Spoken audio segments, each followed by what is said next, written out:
our finished blanket is going to have 3 of these panels in one direction and 4 of these panels in the other direction. So what we're going to do, we're going to join together first the 3 panel section. And how we do that, I'm just going to move my yarn and my crochet hook out of sight.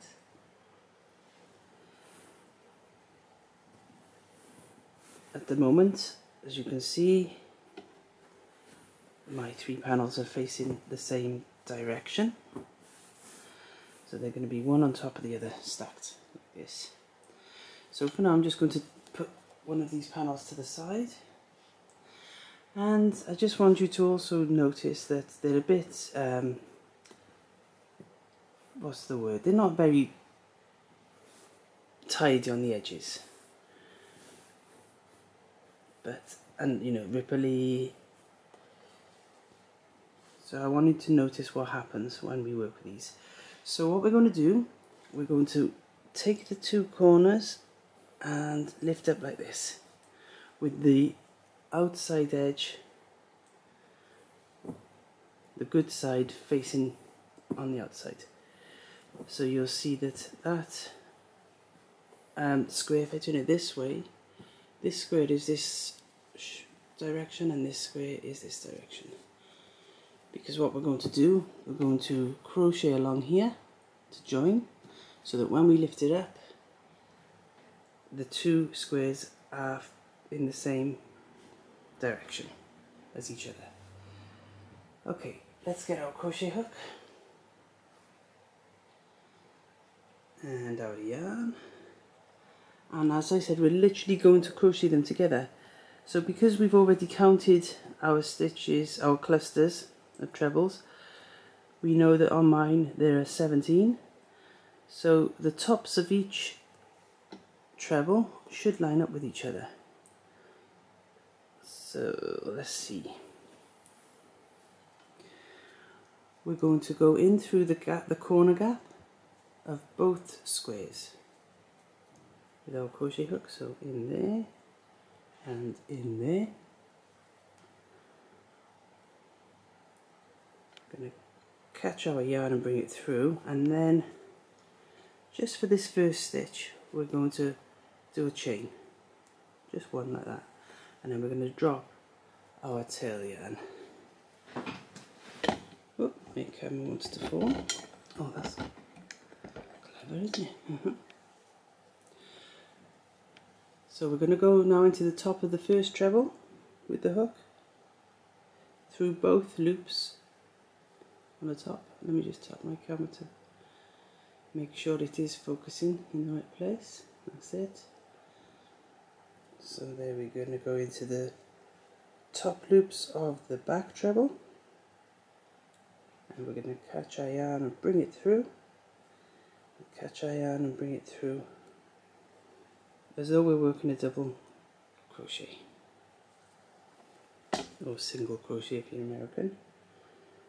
Okay, and then we're going to go into the top of the next treble and the next treble behind, catch the yarn, bring it through, catch the yarn and bring it through. Now I don't want to pull these overly tight, these stitches, but at the same time I don't want them overly loose. And then we're going to go into the top of the next treble and the top of the treble behind, all the time making sure that we're keeping the symmetry that we want. So if you just want to check what I'm saying, so we've now gone through all 3 trebles of the first treble cluster, and if we turn it to the back, you'll see that we've gone through all 3 trebles of that first treble cluster on the back as well. Now some people will do a stitch in the gap here. I don't, because I find that over time, as the blanket stretches and settles, that this then can lead to a gapey thing that I don't like. So we're going to go straight to the next top of the next treble, and the same at the back there,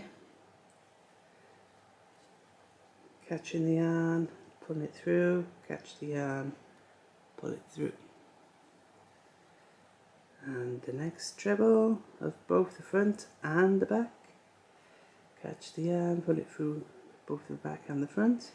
Catch the yarn, pull it through the 2 loops. Into the next treble. And the back treble, there we go. Catching the yarn, pulling it through. Now can you see how this is not overly loose, but it's definitely not tight across there. So we're going to open it up, and we want to create this ridge. So that will help with our 3D effect. And if you're not doing the 3D effect version, it'll also help with making the edges look crisp. Because as I mentioned, they're a bit ripply.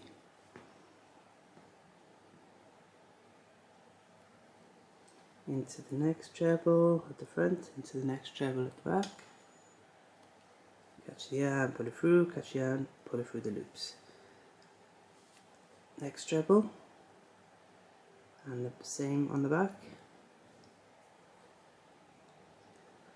Now I'll just work across.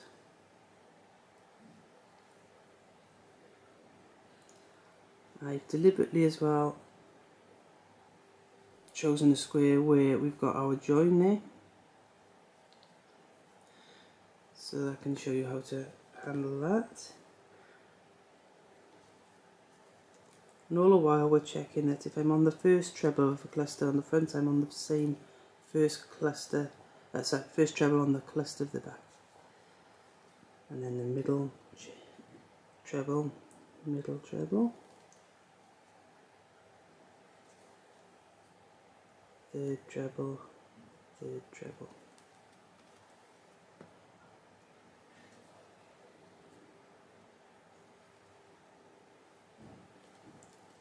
Now this would usually go on the back of a blanket, but as I said, for this one, it helps the eye with the illusion to have it on the front.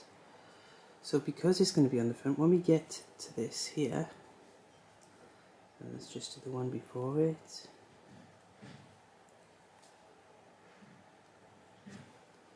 So what we're going to do here, because that is a chain there, so we're going to go through the chain there. This yarn tail tucks inside your work. Close it up there, and we're going to pick up the first treble on the back. So you're tucking that end strand, the tail from this working row here, in between the 2 wrong sides of your work. So there we go, we carry on and we go on to the next one. It leaves on our front then a nice clean transition. So I'll just work a few more so that I can open it up there and show you.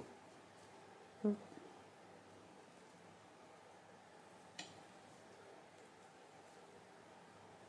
There we go.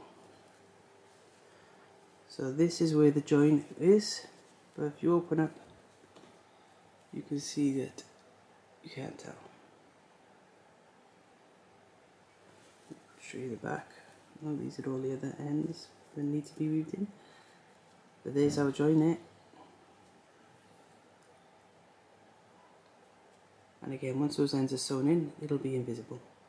Okay? So you're going to continue across here now.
So we are at our last treble cluster.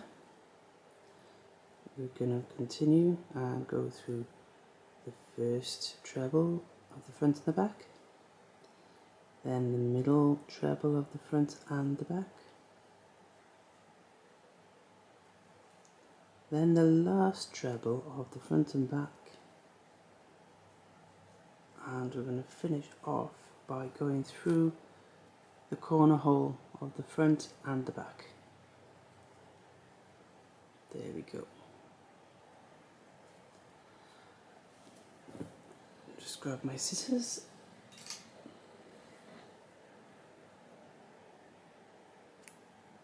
Snip it away. And catch and bring through. Ta-da! So just put my crochet hook to one side. So let's open this up. And as you can see, we've now got a nice crisp divider between the two panels. So that's our first two joined together. And to add our third one, we just do this. And we make sure this is obviously the back. You see how the stitches are, and this is the front. See, they have that crisper look to them. So we're going to line them up front ways, so front, front, and then we're going to do exactly the same as we did on our first two panels. We're going to pick them up by the corners, and we're going to join across here. Now when you've done that, you'll have a panel that looks like this.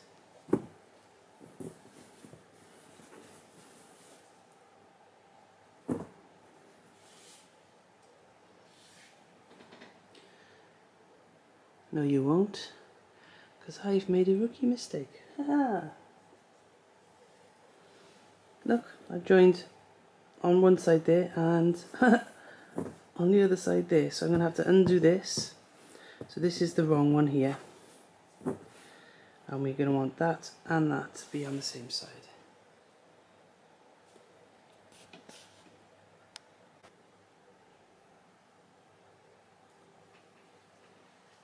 So that was just an error to show you an example of what you can find yourself in. So once you've finished your panel, now I want you to imagine that this is like this. I'm just doing this to show you what you do next. You're going to line up your panels like this. See, that looks like it's smaller, but once this and this are crocheted together, because there's 17 clusters on this panel and there's 17 on this panel, you'll see that it brings it all together nicely. But what we're going to do now is a bigger version of what we did with just the one square. We're going to take the corners.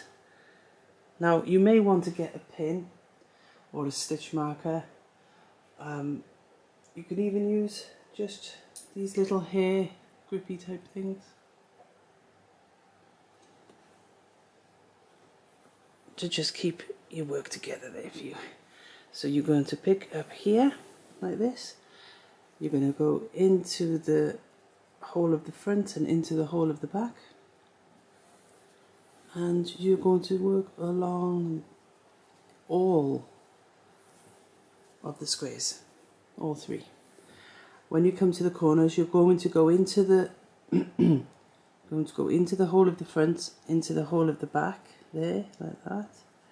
And then when you come to the gap that's in between them, I just want you to do one chain stitch.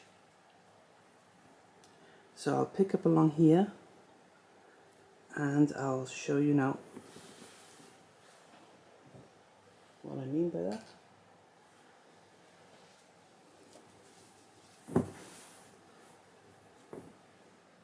This is a panel that we prepared. So let's pick this up so you can see So we've worked along our first square there. We've gone into the corner hole, and if you look here, that's the stitch there that's gone into that corner hole, and then there you go, there's just that one chain stitch in between,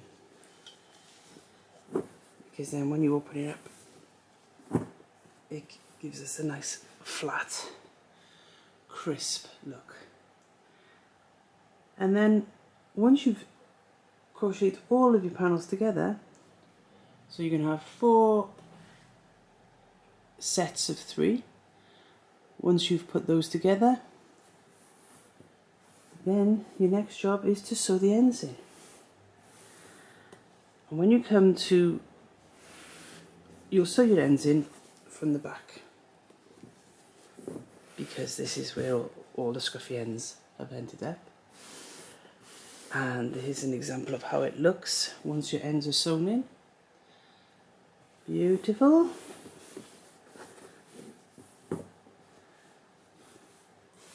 The only tails we want on the right side, on the front, are the ones which are from our crocheting the panels together. Because what we're going to do there, we're going to just put one knot like that.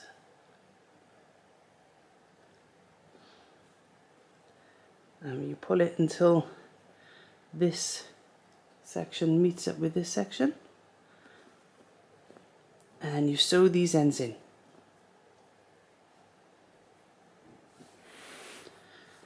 So you've got your nice straight edge.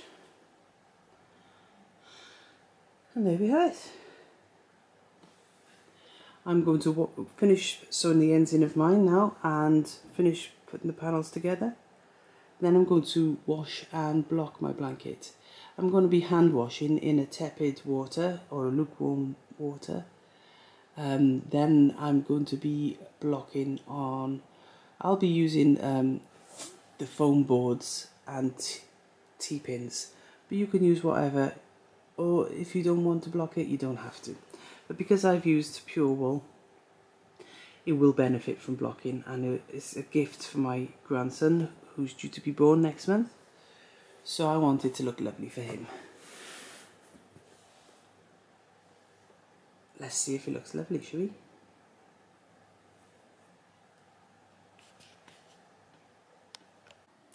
Well, how awesome does this look? It's come out really well. The further away you stand, the better the illusion is, but it also works close up too. I'm really pleased with this, and I'm really happy that you chose to join me on this little adventure. So please continue to send me your photographs, continue to tag me in your projects. It's been great fun, and I thank you so much for joining me on this CAL. And I look forward to the next one. See you soon. Bye.